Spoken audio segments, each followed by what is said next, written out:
யார் இந்த சீமான்? AK-74 அது அன்னையின் ஒரு பிரத்யேகமான அறைகள் உண்டு. அந்த ஆயுதம் பயிற்சி கொடுக்கப்பட்டது. AK-74 அது அன்னையின் ஒரு பிரத்யேகமான அறைகள் உண்டு. அந்த ஆயுதம் பயிற்சி கொடுக்கப்பட்டது. இப்படி 2009 மே மாதம் 18 எங்களுடைய அத்தியாயம் முடிந்து இமயமலைகள் சரிந்தது. சர்வதேசம் வேடிக்கை பார்த்தது. கத்திக் கொண்டிருக்கிறவன் ஒரே ஒரு தலைவன் சீமான். பிழைகள் திருத்தப்பட வேண்டும், நியாயப்படுத்தக்கூடாது. நாம் தமிழர் கட்சிதான் தமிழர்களுடைய தலைமையை தீர்மானிக்கிற ஒரு கட்சியாக இருக்கிறார்கள். அது என்னடா ஆமக்கரையை தூக்கி கொண்டு வாரியல்? இந்த அரசாங்கமே பயப்படுகிறது. விடுதலை புலிகளின் தலைவரின் உடலை எங்கே எரித்தோம் என்று சொல்லுவதற்கு இந்த அரசாங்கம் பயப்படுகிறது. சீமான் அண்ணாவுடைய வரவு, சீமான் அண்ணாவுடைய அரசியல் பயணம் யார் விரும்பியோ விரும்பாமலோ தமிழ் மக்களுக்கு முக்கிய அரசியல் வேறு, தமிழர் தாயகத்தின் அரசியல் வேறு. இன்னும் ஒருவருடைய நாட்டில் இந்த அரசியலில் நாங்கள் தலையிடுவது அது சிறந்ததல்ல.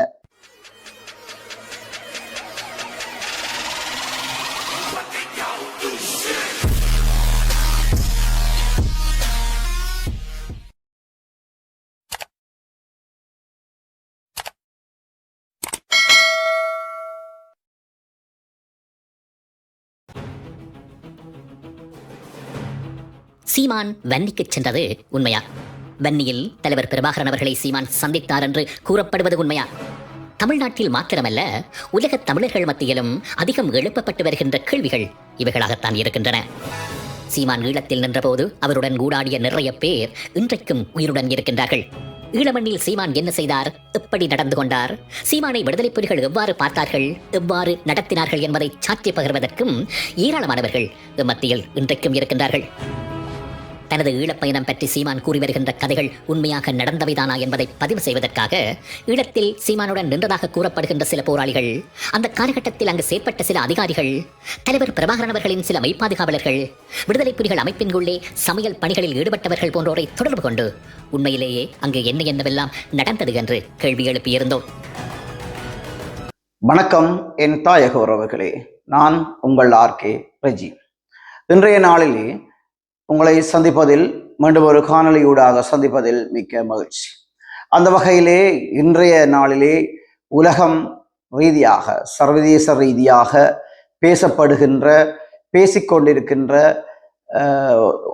ஒட்டுமொத்த சோசியல் மீடியாவிலே வந்து கொண்டிருக்கின்ற ஒரு பேசும் பொருளாக இருக்கிறது சீமான் அண்ட் அர்ஜுனா அவர்களின் ஒரு கருத்து மோதல் தான் இன்று உலக சர்வதேச ரீதியாக பலம் வந்து கொண்டிருக்கிற விடயம்.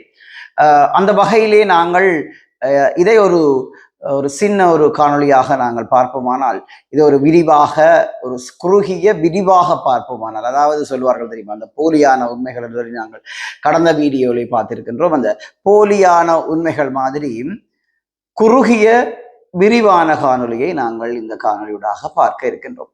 அந்த வகையிலே முதற்கட்டமாக யார் இந்த சீமான்? யார் இந்த சீமான்? என்னத்திற்காக அவர் இந்தியாவிலே தமிழ்நாட்டிலே அதாவது இலங்கையில் இருக்கின்ற தமிழர்களுக்காக, இலங்கையில் இருக்கிற தமிழ் தொப்புள் கொடி உறவுகளுக்காக இந்தியாவிலே உள்ள தமிழ்நாட்டிலே இருந்து கொண்டு என்னத்திற்காக தொண்டை தண்ணீர் வத்தும் வரைக்கு கத்த வேண்டும்? உலக தமிழர்களுக்கு ஒரு புரியாத புதிராக இருக்கிறதா? நாங்கள் இது எல்லாமே உற்று நோக்குவமாக இருந்தால் உங்களுக்கு தெரியும், 2009 மே மாதம் 18 எங்களுடைய அத்தியாயம் முடிந்தது. பெரும் இமயமலைகள் சரிந்தது. இப்படியெல்லாம் நிறைய சொல்லிக்கொண்டே போகலாம். நாங்கள் எண்ணாத வகையிலே நாங்கள் கட்டாத கோட்டைகள் எல்லாம் மண் கோட்டைகளாக உடைந்தது. மே 18 உலகமே திரும்பி பார்த்தது. இதை யாருமே கண்டுகொள்ளவில்லை. எங்களை அந்த நேரத்திலே யாரும் வருவார்களா, எங்களையும் மீட்பார்களா, எங்களுக்கு ஒரு கை கொடுத்து எங்களை தூக்குவார்களா என்று பல மனங்கள் ஏங்கிக் கொண்டிருந்த நேரம் உலகமே வேடிக்கை வாய்த்தது. சர்வதேசம் வேடிக்கை பார்த்தது. இப்போது நாங்கள் உள்நாட்டு விசாரணை வேண்டாம், வெளிநாட்டு விசாரணை வேண்டும் என்று கூறிக்கொண்டிருக்கின்றோம். ஆனால் எந்த விசாரணைக்கு எந்த ஒரு காலத்திலையும் எந்த விசாரணையும் நமக்கு ஒரு சரியான நியாயம் வழங்கப் போவதில்லை என்று தன்மான தமிழனுக்கு புரிந்திருக்கு. ஆனால் இன்று வரைக்கும் தொண்டைக்குள் இருக்கின்ற அந்த சொட்டு தண்ணீரும் வத்த கத்திக்கொண்டிருக்கிறவன் ஒரே ஒரு தலைவன் சீமான். நான் இதில் இந்த காணொலியில் யாரையும் புண்படுத்தவில்லை, யாரையும் குற்றம் சாட்டவில்லை, உண்மையை கூறுகின்றேன். யார் மனதும் புண்படுத்தக்கூடியமாக இருந்தால் தயவு செய்து மன்னிச்சுக் கொள்ளுங்கள். நாங்கள் யாரையும் புண்படுத்தப்படவில்லை. எங்களுடைய தலைவன் முள்ளிவாய்க்காலிலே எங்களுடைய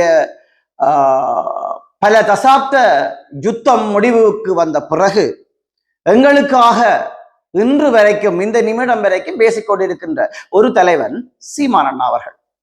அது உலக அறிந்த உண்மை. உலக அறிந்து உலக பரப்பிலேயே செறிந்து வாழும் ஒவ்வொரு தமிழனுக்கும் அது தெரியும். ஒவ்வொரு தனி மனிதனிலுமே ஒவ்வொரு குறைகள் இருக்கின்றன. பேச்சு வழக்கிலே நிறைய பேச்சுக்கள் இருக்கின்றன. ஒரு இடத்துல இருந்து நாங்கள் பேசும்போது கூடி அது சில பேச்சுக்கள் ஒன்றுக்கு ஒன்று முரண்பாடாக வரலாம். இப்ப நாங்கள் கூடி சில இன்டர்வியூகள் கொடுக்கும்போது ஒன்றுக்கொன்று முரண்பாடான கருத்துக்களை வெளியிட்டு இருக்கின்றோம். அது தவறுதான். பிழைகள் திருத்தப்பட வேண்டும், நியாயப்படுத்தக்கூடாது. அதே மாதிரி ஒரு சில பிழைகள் இந்த இடத்துல நடந்திருக்கின்றன. அதாவது வார்த்தை பிரயோகங்கள் கொஞ்சம் கூடுதலாக அமைந்திருக்கின்றது. அதுதான் நடந்தது. இந்த இடத்துல நான் ஒன்றை கூற விரும்புகின்றேன். சீமான் அண்ணா இந்த எங்களுடைய தமிழர் தாயகத்துக்கு வந்த போது பல போராளிகள் அவரை ஏற்றி வந்த வரலாறும் இருக்கின்றது.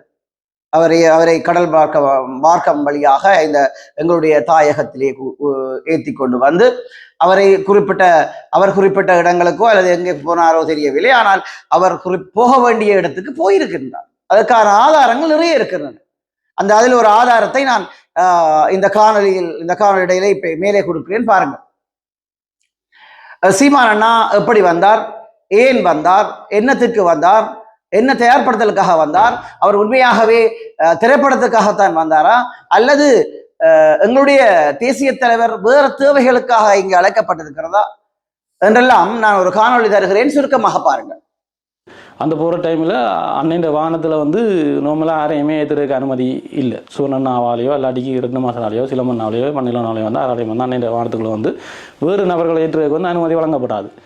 இந்த அன்னைந்த பாதுகாப்புக்கு வந்து அண்ணன் பொறுப்பு இல்லை. அன்னைந்த பாதுகாப்புக்கு பொறுப்பானவர்கள் அந்த பாதுகாப்பு அதிகாரிகள் தான் அன்னைந்த பாதுகாப்புக்கு பொறுப்பானார்கள். அதில் 4 பேர் இருப்பினும் அந்த 4 பேரும் பல இறுக்கமாக பாதுகாப்புக்கு இதை வந்து வடிவமைச்சிருப்பினோம். அப்போ அன்னைந்த வாகனத்திலேருந்து ஒரு ஆள் இறங்கி வருது பார்த்தா கதிரேசன் என்று சொல்லி அவர் இப்போ வீரஜாவு எங்களோட ரிசீவிங்காரன் வந்து இறங்கி வாரர். அந்த இடத்துக்கு வந்து சீமானை அன்னைய வானத்துக்குள்ளே ஏற்றி கொண்டு போயினோம். அப்போ எங்களுக்கு இதை பார்க்கும்போது மனதளவுலேயே கேள்வி எழும்புது. என்னடா அன்னைய வானத்துக்குள்ளேயே ஒருத்தரையும் ஏற்ற அனுமதி இல்லை, இது சீமானை வானத்துக்குள்ள ஏற்றி கொண்டு போகிறதுக்குள்ள எங்களுக்கு அந்த நெருக்கம் விளங்குது. ஆனால் அந்த நெருக்கம் ஏனன்றதுக்குரிய விட வந்து எங்களுக்கு அப்போ தெரியலை. ஏன் அப்படி எங்கள் அண்ணன் யோசிச்சு இவ்வளோ நெருக்கத்தை சீமானை இவங்களை காட்டியிருந்தவர் என்ற விஷயங்கள் எங்களுக்கு தெரியாது. கல்பாவருக்கு போனோடனே முதல்ல நாங்கள் வந்து கடமையில் சுற்றி வர பாதுகாப்பு கடமையில் நிற்கிறோம். அப்போ சீமானைக்கு வந்து இளங்கோனைகள் படித்த இடம், பயிற்சி எடுத்த இடம், இளங்கை நாக்கள் இந்த தங்குமுறை கொட்டில்கள், அந்த பயிற்சி தலங்கள் என்னென்ன பயிற்சிகள் எடுத்துக்கணும்னு சொல்லி கொண்டே காட்டுப்படுது. ஏன்னா அந்த எல்லாரும் படமும் எடுக்கிறதுக்காக தானே வந்திருந்தவர். படம் எடுக்கிறதுக்காக மட்டும் வந்தது இல்லை. அப்படி வந்திருந்தேன்டா வேறு ஒரு போராளி கொண்டே அதை காட்டியிருக்கலாம். ஆனால் இது அன்னையை தான் நேரம் கொண்டே எல்லாம் காட்டுறாரு. அது இப்போ தான் விளங்குது அவர் எல்லாரும் படம் எடுக்கிற அந்த போர்வையில் அன்னையா தெரிஞ்சல. இது வரைக்கும் எனக்கும் தெரியாது, தெரியும். சீமானையோட ஒரு புலனாத்துறை போராளியை ஒரு வருஷமாக விட்டுருந்து தான் கூப்பிட்டுருக்கணும் வந்து அதை கேட்கும்போது தான் தெரியுது உலகம் ஒரு அண்ணன் திட்டத்தின்படி தான் நடந்திருக்கலாம். அப்போ அண்ணன் கொண்டு எல்லாத்தையும் காட்டிட்டு இப்போ இன்னொரு அண்ணா அவசரியால் இருக்கிறார், அவரும் கதைக்க முடியாத சூழ்நிலை புலி வீரனான்னு சொல்லி அவர் வந்து அண்ணன் பிரத்யேகமான சமையல்காரர். இன்னும் ஒரு அண்ணா ஈகவேந்தன் அவர் வீரச்சி அடைஞ்சிட்டார். துவார அந்த இதில் வந்து அவர்கிட்ட பேரை சொல்லியிருந்தேன். நான் ஈவந்தனாண்டு புலியூரன் அந்த பேரை நான் சொல்லலை. நான் அங்கே இருக்கிறபடியாக இப்போ கேட்டு அவர் சொல்கிறேன், நீ கதைக்கலாம் பற்றி ஒரு பிரச்சனை எனக்கு இல்லையன்ட்டு. இப்போ புலியூரன் அவன் மற்றது நிறைய பேரோட சேர்ந்து அவருக்கு இடமெல்லாம் கொண்டே காட்டி சூட்டு பயிற்சி கொடுக்கப்படுது. சூட்டு பயிற்சி கொடுக்குற டைம்லேயும் வடிவாங்குள்ள எல்லாருக்கும் தெரியும், எந்த ஒரு பாதுகாப்பு அன்னையின் பாதுகாப்புக்குள்ளே வந்து ஆயுதங்களோட யாருமே அனுமதிக்கப்படுறையில் இரண்டா இயக்கத்தில் நடந்த இதுக்கு முதல் நடந்த துரோகங்கள்ன்ற அடிப்படையில் வந்து அன்னைக்கிட்ட யாரும் ஆயுதங்களோட அனுமதிக்கப்படுறையில் அதில் ஒரு சில தளபதிமார் மட்டும் விதிவிலக்கா சில ஆயுதங்களோட வரைவினம் அது கேணல் இல்லை தளபதிமாருக்கு பெரும்பாலும் கூடுதலாக வரைவினம் மற்றும்படி ஒருத்தருமே அவையிலாவே விரும்புகிறேன் அவையிலாவே வந்து அவை முகாமுக்கு வர டைமில் நான் கட்டி வச்சுட்டு தான் வரைவினம் அப்புறம் சூட்டி பச்சி நடக்கிற இடத்துல வந்து கடாவி அண்ணன் ரட்ன மாஸ்டர் செங்கி அண்ணா சிலம்பண்ணா சுவர்ணண்ணா இன்னும் சில தளபதிமாரெல்லாம் நிறைய பேர் வந்து இறங்கி சூட்டு பயிற்சி நடக்குது நம்ம அண்ணா தனக்கு பக்கத்தில் வச்சுக்கொண்டு சீமா அன்னைக்கு ஒரு விஷயமா சொல்லி கொடுத்து இது வந்து படத்தில் நீ அது எனக்கு தெளிவாக கேட்டது நீ படத்தில் பார்த்த ரைவல் இல்லை இதுக்குரிய விளைவுகள் இப்படி இருக்கும் தாக்கம் இப்படி இருக்கும்னு சொல்லி அண்ணன் நேராக அவருக்கு பிஸ்டல் பயிற்சி எல்லாம் தன்னை இதிலே தனக்கு பக்கத்தில் வச்சு கைக்குள்ளே வச்சு தான் அவருக்கு பயிற்சி கொடுத்தது அப்போ அதை பார்க்கும்போது எங்களுக்கு ஒரு ஆச்சரியமாக இருந்துச்சு இது என்னடா இது அன்னையோட இருந்து இப்போ உண்மையாக காய்க்கிறேன்டா அன்னையோட இருந்து ஒரு கரும்புலி போய் விரைச்சாடைஞ்சு அந்த உணர்வு எப்படி எனக்கு விளங்க ஒரு பெரிய ஒரு மரியாதை அவர் கொடுக்குற ரெண்டு விஷயத்தை நாங்கள் அங்கே விளங்கி கொண்டு நாங்கள் அது ஏன்னு சொல்லி எங்களுக்கு அப்போ தெரியல அது இப்போ காலப்போக்கில் தான் அதுக்குரிய இப்படியே நான் கண்டுபிடிக்கக்கூடிய மாதிரி இருக்குது மண்ணாக்கு பிஸ்டல் பயிற்சி கொடுக்கப்பட்டது மற்றது எங்களோட ஒரு பாதுகாப்புக்குள்ளே நாங்கள் யூஸ் பண்ணின ஒரு ஆயுதம் வந்து டைப் 97 சொல்லி அந்த ஆயுதம் அந்த புகைப்படம் கூட என்னோட இருக்கதை நான் தரலாம் அந்த ஆயுதம் வந்து அப்போ அந்த காலகட்டத்தில் இந்தியன் ஆர்மியின் பாவ நிலையம் இருக்கையில் எங்களோட இலங்கை ஆர்மியின் பாவ நிலையம் இருக்கையில் அதை நாங்கள் தான் பாதுகாப்பு யூஸ் பண்ணாங்க அந்த ஆயுதம் வந்து அவருக்கு பயிற்சி கொடுக்கப்பட்டது மற்றது அப்போ இந்த இடத்துல ஒரு விஷயத்தை நாங்கள் பார்க்க வேண்டும் எங்களுடைய மதிப்புக்குரிய பாராளுமன்ற உறுப்பினர் அர்ஜுனா ராமநாதன் அவர்கள் சீமான் அண்ணையை பற்றி தவறுதலாக அல்லது ஒரு ஏளனமாக அல்லது நாங்கள் சொல்லக்கூடிய மாதிரி அதாவது சொல்லக்கூடாத வகையிலான சில வார்த்தை பிரயோகங்களை எல்லாம் கூறி வருகிறார் என்று நாங்கள் முகநூலூடாக அறியிருக்கணும் இந்த தற்போது பேசும் பொருளாக அது போய்கொண்டிருக்கிறது சீமான் அண்ணையை உன்னை நான் சுடுவேன் நீ இங்க வந்தியென்றா நான் சுடுவேன் நான் இந்தியாவுக்கு வரும்போது நான் ஆயுதம் கொண்டு கொண்டு வந்திருந்தால் உன்னை சுட்டிருப்பேன்டா அப்படி என்றெல்லாம் கூறுவதாக நாங்கள் செய்தித்தளங்களூடாகவும் முகநூலூடாகவும் நாங்கள் பார்க்கக்கூடியதாக இருக்கின்றது ஆனால் நான் இந்த சில அடிவரடிகள் சொல்லுவார்கள் ரைட் இவரை நீ அர்ச்சுனாவுக்கு எதிராக உழம்பிவிட்டால் சீமானை காவிக்கொண்டு வருகிறார் என்று அப்படியல்ல நாங்கள் என்னுடைய தொழில் இதுதான் நாங்கள் ஒரு ஊடகமாக பயணித்துக் கொண்டிருக்கின்றோம் அந்த வகையிலே எனக்கு அர்ஜுனா ராமநாதன் அவர்களும் ஒரு பார்வையில்தான் அவரை பார்க்கின்றோம் எங்களுடைய சீமான் அண்ணா அவர்களையும் நாங்கள் ஒரு பார்வையில்தான் பார்க்கிறோம் இது எங்களுக்கு யாரும் உயர்ந்தவர்களும் அல்ல தாழ்ந்தவர்களும் அல்ல இதை கவனத்தில் எடுக்கவும் அப்படி என்று பார்க்கும் போது உங்களுக்கு தெரியும் நான் பல காணொலிகளிலேயே குறிப்பிட்டிருந்த போது எங்களுடைய தமிழர் தாயகத்திலே வாழுகின்ற தமிழர்களுக்கு அல்லது தமிழர் தாயகத்திலே இருந்து ஏதிலிகளாக இருக்கின்ற எங்களுடைய உறவுகளுக்கு அதாவது புலம்பெயர் உறவுகளுக்கும் நிறைய இடத்திலே அடித்தார்கள் மலேசியாவிலே அடித்தார்கள் ஒரு காலத்திலே தமிழ்நாட்டிலேயே அடித்தார்கள் பர்மாவிலே அடித்தார்கள் இப்படி பல இடங்களிலே தமிழர்களுக்கு அடித்தார்கள் அடி வாங்கினார்கள் ஆனால் திருப்பி அடித்த ஒரே இடம் எங்களுடைய தமிழர் தாயகத்திலே எங்களுடைய தமிழீழத்திலே தான் திருப்பி அடித்தார்கள் ஆனால் அதை கூடி பொறுக்காமல் 2009ஆம் ஆண்டு வைகாசி மாதம் 18ஆம் திகதி அதையும் முடிவுக்கு கொண்டு வந்தார்கள் இந்த இனவாதிகள் அல்லது அந்த காலங்களில் இருந்த இனவாத அரசுகள் தமிழர்களை கொன்று குவித்தார்கள் பச்சிளம் குழந்தைகள் என்றும் பார்க்காமல் மே 18 எங்களுக்கு நிறையவே சொல்லிவிட்டு போனது இதெல்லாம் ஒரு பக்கம் இருக்க சீமான் அண்ணாவுடைய தலைமைத்துவம் அல்லது சீமான் அண்ணாவுடைய வழிநடத்தல் அல்லது சீமான் அண்ணாவுடைய நெறியாள்கை எங்களுக்கு தேவையா என்றுதான் இப்போடைய பேசும் பொருளாக இருக்கிறது ஒரு வழிகாட்டி தமிழர்களுக்கான வழிகாட்டி யார் என்று கேட்டால் தற்போது நான் நேற்று ஒரு விடயமாக எங்களுடைய ஒரு பழம்பெரும் அரசியல்வாதி அவர்களை சந்தித்த போது நான் சும்மா ஒரு கேள்வி ஒன்று உங்களை கேட்கலாமோ என்று கேட்கிற போது கேளுங்கள் தம்பி என்றார் அவர் உடல்நிலை பாதிக்கப்பட்டவராக இருக்கிறார் தற்போது அப்போது அவர் சொன்னார் நான் கேட்டேன் எங்களுடைய தலைமை மே 18க்கு பிறகு 2009ஆம் ஆண்டு வைகாசி 18க்கு பிறகு எங்களுடைய தலைமை மௌனமாகிவிட்டது அல்லது இல்லாமல் போய்விட்டது. ஆனால் இனிமேல் அடுத்த கட்ட எங்களுடைய அடுத்த ஜெனரேஷனுக்கு அல்லது எங்களுக்கு ஒரு தமிழர்களுக்கான ஒரு வழிகாட்டி என்று சொன்னால் நீங்கள் யாரை சொல்லுவீர்கள்? ஏனென்று சொன்னால் நாங்கள் சீமானை இப்போது எல்லாரும் ஓரங்கட்டி அமர்த்த பார்க்கிறார்கள், அடுத்த தலைமை யார் எங்களுக்கு வரப்போகிறார்கள் என்று அவர் கூறுகிறார். அவருடனே அவருக்கு அது சரியாக விளங்கவில்லை. நான் கேட்ட கேள்வி, இல்லை தம்பி, நான் தமிழர்களே பல தலைவர்கள் இருக்கிறார்கள் என்று கூறினார்.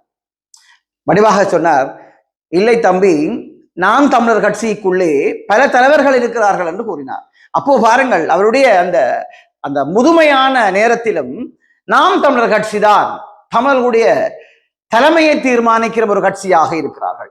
தமிழர்களுக்கு ஒன்று நடந்தால் நாம் தமிழர் கட்சி தான், எங்கு நடந்தாலும் நாம் தமிழர் கட்சி தான் அங்கே போய் நிற்கிறார்கள். ஏன் எங்களுக்கு ஒரு நல்லது கெட்டது நடந்தால் கூடி கட்டாயம் நாம் தமிழர் கட்சியில இருக்கிற ஒவ்வொரு தோழர்களும் எங்களுக்காக உரிமை குரல் கொடுப்பார்கள் என்பதில் ஐயமில்லை. ஆனால் கட்டாயம் சீமான் அவர்கள் எங்களுக்கு தேவையானவர், அதிலே மாற்ற கருத்திடமில்லை. சீமான் அதிலே அந்த ஒரு ஒரு விளங்காத்தன்மையான அல்லது வேணுமென்று கதைக்கிறார்களோ அல்லது விளங்காத்தன்மையுடன் கதைக்கிறார்களோ தெரியவில்லை. அந்த AK-47, 74 என்ற இரு ஆயுதங்களிடம் வித்தியாசம் இல்லை என்று சொல்லி சில பேர் தெரியாமல் கூவுகிறார்கள். தயவு செய்து ஒரு விஷயத்தை முகநூலிலே பதிவிடும் போது அதை பற்றியான ஒரு 90% அறிவை வைத்துக் கொண்டு அந்த பதிவை இடுங்கள்.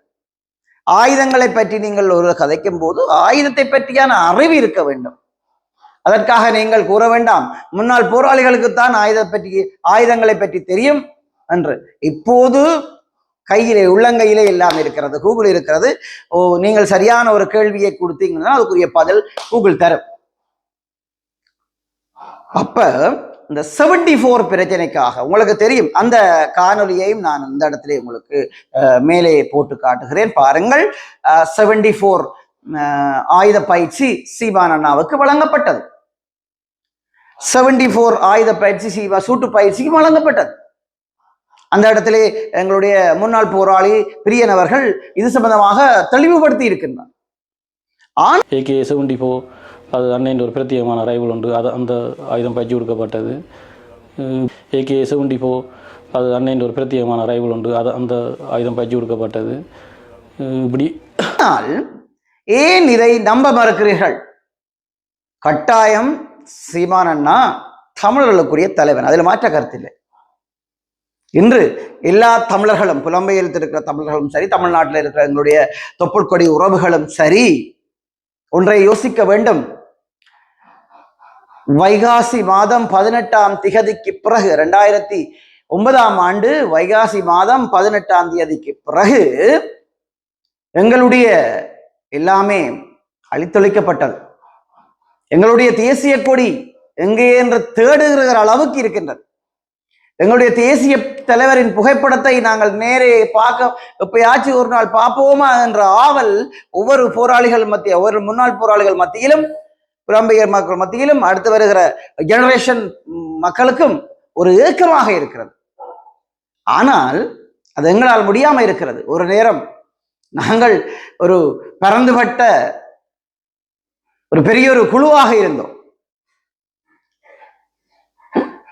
உங்களுக்கு தெரியும், ஒரு ஆரம்ப காலத்திலே விடுதலை புலிகளின் தலைவர் பிரபாகரன் அவர்களின் மாவீரர் நாள் உரையை கேட்பதற்கு அந்த நேரத்திலே இருந்த அமெரிக்க ஜனாதிபதி அவர்கள் எங்களுடைய சர்வதேச கடல் பரப்பை தாண்டி வருவதற்கு அனுமதியை கேட்டிருந்தார். நாங்கள் உங்கள் எல்லையை தாண்டி உங்களுக்கு கிட்ட வந்து தேசிய தலைவருடைய உரையை கேட்க வேண்டும், அதுக்கு அனுமதி தாருங்கள் என்று கேட்டிருந்தார்.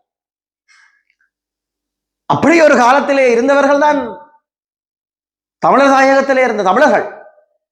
ஆனால் இப்போ ஒரு சில இந்த நாதாரிகள், இந்த நான் வெள்ளனேம் ஒரு வீடியோவிலே பார்த்தேன், ஆமக்கறி சாப்பிட்டது என்று சீமான் சொன்னார். டி சீமான் ஆமக்கறி சாப்பிட்டிருக்கலாம் அல்லது ஆட்டிறைச்சி சாப்பிட்டிருக்கலாம், அது உனக்கு பிரச்சனை இல்லை.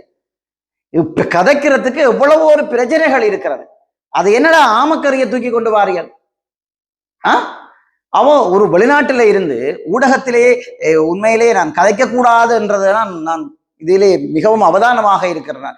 அதாவது அநாகரிகற்ற பேச்சுக்களை என்னுடைய ஊடகத்திலே என்னுடைய காணொளிகளிலே பாவிக்க கூடாது என்று சொல்லி நான் அந்தந்த விடயத்திலே நான் அவதானமாக இருக்கிறேன். ஆனால் இப்படியான ஒரு சில கேடுகட்ட ஜென்மங்கள் ஒரு ஒரு ஒரு லண்டனோ கனடாவோ தெரியவில்லை இருந்து கொண்டு காலையிலையும் பார்த்தேன் அவருடைய காணொலியை. மக்கள் சம்பந்தமாக இருக்கிற உனக்கு ஏன் இந்த தேவையில்லாத கதையை கதைக்கிறாய் என்று சொல்லி சீமான் அண்ணாவுக்கு அட்வைஸ் பண்றேன். ஐயாக்களே, இப்போ சிலவர் கூறிக்கொண்டிருக்கிறீர்கள். நேற்று ஒரு காணொலி பார்த்தேன். அவர் விடுதலை புலிகளுக்கு எந்த சம்பந்தம் இல்லாத ஒரு ஆள், விடுதலை புலிகளின் நிதியை கொள்ளையடித்தவர், விடுதலை புலிகளினுடைய நிதியில் இன்று வயிறு வளர்க்கிற ஒருவர் இன்று சீமானை பற்றி பேசிக் கொண்டிருக்கிறார். தான் தமிழ் தேசிய தலைவருடன் பக்கத்தில் இருந்ததாகவும் தமிழ் தேசியத்தினுடைய அன்றாட நடவடிக்கைகள் எல்லாம் தனக்கு தெரிந்ததாகவும் கூறியிருந்தார் ஒரு காணொலியிலே. இன்னும் ஒருவர், நான் கேட்கிறேன், விடுதலை புலிகளின் தலைவர், எங்களுடைய தெய்வம், எங்களுடைய நாங்கள் விரும்புகின்ற அல்லது எங்களுடைய தமிழ் மக்களால் விரும்புகின்ற எங்களுடைய ஒரு கடவுள் மே 18 வீரச்சாவை அடைந்திருக்கின்றார். அல்லது திகதிகள் எனக்கு சரியாக தெரியவில்லை, வீரச்சாவை அடைந்தது உண்மை. ஆனால் நீங்கள் சொல்லிக் கொண்டிருக்கிற மாதிரி நான் மெய்ப்பாதுகாவலர் என்று ஒரு சிலர் கூறி வருகிறீர்கள். மேதகு வீரச்சாவடைந்தால் நீ என்னென்று தப்பி போனாய்? நீ எப்போது தப்பி போனாய்? நீ என்ன செய்திருக்க வேண்டும்? மேதகு வீரச்சாவடையும் போது நீயும் வீரச்சாவடைந்திருக்க வேண்டும். நீ என்ன செய்தாய்? ஓடி ஒளிந்து கொண்டு, அதுவும் தமிழர் தாயகத்திலே இருக்காமல் வெளிநாட்டிலே இருந்து கொண்டு இந்த குரட்ட வியாதிகளை காட்டக்கூடாது. நீங்கள் எல்லாம் என்ன நினைக்கிறீங்கள்? நாங்கள் என்னவும் புலம்பெயர் தேசத்திலே இருக்கின்றோம், விடுதலை புலிகளை பற்றி என்னவும் கதைக்கலாம் என்று மட்டும் பேசாதீர்கள். இன்றைக்கு உங்களுக்கு தெரியும், எங்களுடைய சரத் பொன்சேகா அவர்கள் ஒரு நீண்ட காணொலிகளை ஒரு நேர்காணலை வழங்கியிருந்தார். நீண்ட காணொலியாக இருக்கிறது. அந்த காணொலியை நீங்கள் ஒரு அவதானமாக உற்று நோக்குவியலாக இருந்தால் அந்த காணொலியில் என்ன சொல்கிறார்? இந்த அரசாங்கமே பயப்படுகிறது, விடுதலை புலிகளின் தலைவரின் உடலை எங்கே எரித்தோம் என்று சொல்லுவதற்கு இந்த அரசாங்கம் பயப்படுகிறது. ஏன் பயப்பட வேண்டும்? என்னத்திற்காக பயப்பட வேண்டும்? வைகாசி 2009 வைகாசி 18 யுத்தத்தை முடிவுக்கு கொண்ட இந்த அரசாங்கம் ஏன் விடுதலை புலிகளின் தலைவரின் உடலை நாங்கள் எங்கே புதைத்தோம் அல்லது எங்கே எரித்தோம் என்று சொல்ல இந்த அரசாங்கம் ஏன் பயப்படுகிறது? அதற்கு அவர் உதாரணம் ஒன்றை கூறுகிறார். பிரபாகரனுக்கு கோயிலை கட்டி விடுவார்கள், அல்லது பிரபாகரனுக்கு சமாதியை கட்டி விடுவார்கள், அல்லது பிரபாகரனை அந்த இடத்திலே வைத்து கும்பிட வழிக்கிட்டு வருவார்கள் என்று சொல்லி. நீங்கள் நினைத்தாலும் நினைக்கா விட்டாலும் ஒவ்வொரு தமிழனுடைய மனதிலும் பிரபாகரன் கடவுளாகத்தான் இருக்கிறார். அதை நீங்கள் எவராலுமே அழிக்க முடியாது என்பது உறுதியான விடயம், அதுல மாற்ற கருத்தில்லை. ஆனால் இந்த போலி பூச்சாண்டி காட்டுகின்ற ஒவ்வொருவரும் உங்களுடைய வேலை என்னவோ அதை செய்து கொண்டு இருங்கள். அப்பத்தான் அதுதான் எல்லாருக்கும் நல்லது என்பதை நான் இந்த இடத்திலே ஆணைத்தரமாக கூறுகிறேன். அடுத்ததாக, இந்த காட்டு ஆறுகள், அந்த புல்லுருவிகள்,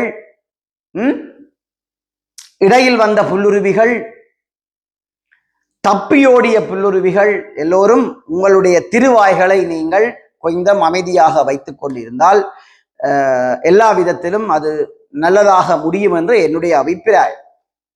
திருப்பியும் சொல்கின்றேன், சீமான் அண்ணாவுடைய வரவு, சீமான் அண்ணாவுடைய அரசியல் பயணம் யார் விரும்பியோ விரும்பாமலோ தமிழ் மக்களுக்கு முக்கியமானது.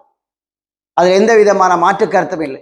அப்ப என்னோட கேட்டார்கள், சீமானுடைய அரசியல் நாகரிகமானதா என்ற கேள்விகள் என்னிடம் பல பேர்கள். நான் ஒரு பொலிமர் செய்தி தளத்துக்கு ஒரு பேட்டியை வழங்கி இருந்தேன். அப்போது அவர்கள் என்னிடம் கேட்டார்கள், சீமானுடைய அரசியல் நாகரிகமா அநாகரிகமா? ஏன் சீமானை மக்கள் ஓரங்கட்டி இருக்கிறார்கள்? விஜயுடைய வரவு ஏன் சீமானை பின்னுக்கு தள்ளியது என்பது என்று பட்டு பலதரப்பட்ட கேள்விகளை அவர்கள் என்னிடம் வைத்திருந்தார்கள். அவர்கள் ஒன்றுக்கொன்று முரணான கேள்விகளை நிறைய விடயங்களை கேட்டிருந்தார்கள். எங்களை அதுக்குள்ளே இழுத்துட்டு போவதற்காக. நாங்கள் தமிழர்கள், அதுவும் தமிழ் தாயகத்திலே பிறந்த தமிழர்கள் எங்களை நீங்கள் ஒரு பலாங்குழிக்குள்ளே விழுத்துவதாக இருந்தால் கொஞ்சம் கஷ்டம். இந்த தேர்தல் உங்களுக்கு என்னத்தை காட்டுவது? அதாவது நானும் ஒன்றை கூற விரும்புகிறேன். தமிழ்நாட்டு அரசியல் வேறு, தமிழர் தாயகத்தின் அரசியல் வேறு. இன்னும் ஒருவருடைய நாட்டின் அரசியலில் நாங்கள் தலையிடுவது அது சிறந்ததல்ல. எங்களுக்கு எல்லோரும் தேவை, விஜய் அவர்களும் தேவை, சீமான் அண்ணா அவர்களும் தேவை. இதுதான் நிஜம். அந்த அரசியலில் இருக்கின்ற சில உள்ளக பிரச்சனைகளிலே நாங்கள் தலையிடுவதோ அல்லது அந்த தமிழ்நாட்டு அரசியலை பற்றி நாங்கள் கருத்து கூறுவதோ அது ஒரு முரணான சம்பவம், ஒரு முரணான உறவை ஏற்படுத்தும். எங்களுடைய உறவுகளுக்கு அது ஒரு தீங்கை விளைவிக்கும். அதுதான் உங்களுக்கு தெரியும், கடந்த காலத்திலே எங்களுடைய மதிப்புக்குரிய கௌரவ பாராளுமன்ற உறுப்பினர் கஜேந்திரகுமார் அண்ணா புகும்போது கூடி அங்கேயே ஒரு செய்தியாளரிடம் கூறுகிற போது தமிழ்நாட்டு அரசியலில் நாங்கள் தலையிட விரும்பவில்லை, அது அவர்களுடைய விருப்பங்கள், யார் ஆட்சிக்கு வர வேண்டும் என்றது தமிழ்நாட்டில் இருக்கிற மக்கள் எடுக்க வேண்டிய முடிவு, அதை நாங்கள் முடிவெடுக்கக்கூடாது, ஆனால் அது ஒரு கருத்து சுதந்திரம் அல்ல என்று கூறியிருந்தார். அதன் ஒரு தலைவனுக்கு சரியான ஒரு பதில். அதே மாதிரி தான் நாங்கள் இப்ப கூறுகிறோம், விஜய் தற்போதைய இருக்கின்ற விஜய் அவர்கள், முதலமைச்சராக இருக்கிற விஜய் அவர்களுடைய வரவு ஒரு காலம் சீமானை பிறந்தள்ளவில்லை. இப்போ அடிக்கின்ற அலை அது ஒரு சினிமா அலை. விஜய் அவர்களை திரையிலே பார்த்தார்கள். அந்த திரையிலை பார்த்த எங்களுடைய உறவுகள் தான் அவரை ஒரு முதலமைச்சராக்க வேண்டும் என்ற ஒரு ஆசையிலே அவரை முதலமைச்சராக்கி இருக்கிறார்கள். இனி எங்களுடைய முதலமைச்சர் அவர்கள் இனி மக்களுக்கு என்ன செய்ய போகின்றார், எப்படியெல்லாம் செய்ய போகிறார். ஆனால் நாங்கள் பார்த்த அளவிலே இப்போது தமிழ்நாடு ஒரு தமிழ்நாடு போல் போய்கொண்டிருக்கிறது. இவ்வளவுதான் எங்களால் சொல்ல முடியும். ஆனால் இன்னும் ஒன்று, சீமானை புறந்தள்ளினாரா அல்லது சீமானை குறிவைத்துத்தான் விஜய் அவர்கள் அரசியலுக்கு வந்தார் என்று கேட்டால் இல்லை, அது சுத்த பொய். எங்களுக்கு விஜய் அவர்கள் முக்கியம். இதை நாங்கள் பெருமையாக சொல்லலாம், விஜய் அவர்கள் எங்களுடைய மருமகன், தமிழர் தாயகத்தினுடைய மருமகன். எங்களுக்கு விஜய் தேவை, எங்களுக்கு விஜய் ஒரு எதிராளி அல்ல. ஆனால் நீங்கள் இந்த எல்லாத்துக்கும் அந்த முட்டுக்காலுக்கு முடிச்சு போடுற மாதிரி நீங்கள் சீமானையும் விஜய் அவர்களையும் முடிந்துவிட்டு அவர்களுக்குள் பிரச்சனையை கொண்டு வர இங்கிருக்கின்ற சில புல்லுருவிகள் முயற்சிக்கிறீர்கள் என்பது எங்களுக்கு விரைவாக தெரியும்.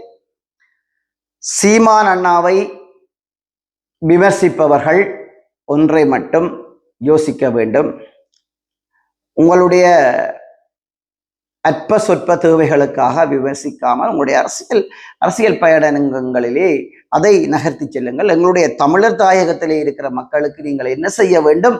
மக்கள் இன்று வரைக்கும் தமிழர் வாழ்கின்ற சில பிரதேசங்களிலே மின் இணைப்புகள் இல்லாத இடங்களும் இருக்கின்றன. தயவு செய்து எங்களுடைய தமிழ் அரசியல்வாதிகளை உங்களை கையெடுத்து கும்பிடுகின்றோம். அப்படியான இடங்களுக்கு செல்லுங்கள். எங்களுடைய உறவுகள் மீண்டும் மீண்டும் மீண்டும் பாதிக்கப்பட்டு கொண்டிருக்கிறார்கள். அந்த வேலைகளை செய்யுங்கள். அவர்கள் படுற கஷ்ட துன்பங்களை இந்த அரசாங்கத்திடம் எடுத்து செல்லுங்கள். அவர்களுக்கு தேவையான குடிநீர் வசதிகளை செய்து கொடுங்கள். அவர்களுக்கு தேவையான பாடசாலை படிப்புகளை எடுத்து செல்லுங்கள். அப்படியான விடயங்களை எடுத்து செல்லுங்கள். எனக்கு தெரியும், நிறைய இடங்களிலே இப்பவும் லாம்பு வெளிச்சத்திலே மாணவர்கள் படித்துக் கொண்டிருக்கிறார்கள். அதை தேடுங்கள். எந்த இடத்துல இருக்கிறது தேடுங்கள். அந்த தேடல்களில் ஊடாக மக்களை சந்தியுங்கள். அதை பாராளுமன்றத்துக்கு எடுத்து செல்லுங்கள். எங்களுடைய மக்களினுடைய குறை நிறைகளை பாராளுமன்றத்திலே கதையுங்கள். நிறைய பேர் இருக்கிறார்கள். நான் ஒரு தடவை மட்டும் சொல்லி, இவங்கள் யாராவது நினைப்பார்கள் எந்த ரஜி என்ன செய்யறானா அர்ஜுனாவை சாடுகிறார். நான் அர்ஜுனாவை சாடவில்லை, பொதுவாக கூறுகிறேன். படு மோசமான நிலையை கொண்டு வருகிறீர்கள். இங்கே இருக்கின்ற பாராளுமன்ற உறுப்பினர்கள், பாடசாலைகளே அதிபருடைய இடமாற்றங்கள், இந்த ஆட்சியில இருக்கின்ற அரசாங்கம் கூடி நாங்கள் ஊழலை ஒழிக்கிறோம் என்றுதான் வந்தார்கள்.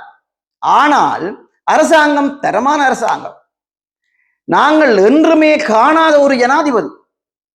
ஆனால் ஜனாதிபதி மட்டும் நல்லவராக இருந்து பிரயோசனம் இல்லை என்று நான் நினைக்கிறேன். ஆனால் இப்ப இருக்கின்ற கட்டமைப்புகள், அதாவது புலனாய்வு கட்டமைப்புகளாக இருக்கலாம், இராணுவ கட்டமைப்புகளாக இருக்கலாம், அல்லது போலீஸ் கட்டமைப்புகளாக இருக்கலாம், மிகவும் 100% சிறப்பாக செய்கிறார்கள். ஒரு தரம் டூப்பு விடையலாது. அப்படியாக ஒரு இறுக்கமான கட்டுக்கோப்புகளை கொண்டு வார்கள், அப்படியாக ஒரு இறுக்கமான கட்டுக்கோப்பை கொண்டு வழிநடத்துகிறார் இந்த ஜனாதிபதி அவர். ஆனால் இந்த ஜனாதிபதியோடு இருக்கின்ற பாராளுமன்ற உறுப்பினர்கள் சிலர் அல்லது பாராளுமன்ற உறுப்பினருக்கு கீழ் வேலை செய்யும் சிலர் தங்களுடைய பச்சோந்தித்தனமான வேலைகளில் ஈடுபடுகிறார்கள். ஒரு 30 வருடங்கள், அதாவது 28 வருடம் தொடக்கம் 30 வருடங்கள் வரைக்கும் ஒரு ஊரிலே ஒரு அதிபர் ஒரு பாடசாலையிலே கடமையாற்றுகிறார். அந்த அதிபருக்கு சரியான ஆங்கில சித்தி இல்லை. அந்த அதிபர் இப்போ இருக்கிறது கிரேட் 3. அந்த அதிபர் இன்னும் அதிபருடைய எக்ஸாம் பாஸ் பண்ண இல்லை. இப்படி நிறைய விடயமான கீழ்த்தரமான அரசியலின் செல்வாக்க வைத்துக் கொண்டிருக்கிறார்கள் இந்த ஆளுங்கட்சியில் இருக்கின்ற ஒரு சிலர். இப்படியான கேவலமான அரசியல் செய்வதை விட்டுவிட்டு எங்களுடைய பெரும் மதிப்புக்குரிய ஜனாதிபதி அவர்கள் செல்லுகின்ற இந்த நேரான பாதையிலே சென்று அந்த அரசாங்கத்துக்கும் எங்களுடைய மதிப்புக்குரிய ஜனாதிபதி அவர்களுக்கும் ஒரு பங்கம் விளைவிக்கக்கூடிய, அவருடைய நற்பெயரை கெடுக்கக்கூடிய அளவுக்கு இந்த புல்லுருவிகள் வரக்கூடாது என்று கேட்டுக்கொண்டு எங்களுடைய தமிழர் தாயகத்துக்காக எப்பவுமே குரல் கொடுப்பவர் சீமான் அண்ணா என்பதை கூறிக்கொண்டு என்னும் ஒரு காணொலியில் உங்களை சந்திக்கும் வரை உங்களை இந்த விடைபெறும் நான் உங்கள் RK ரஜி. நன்றி, வணக்கம்.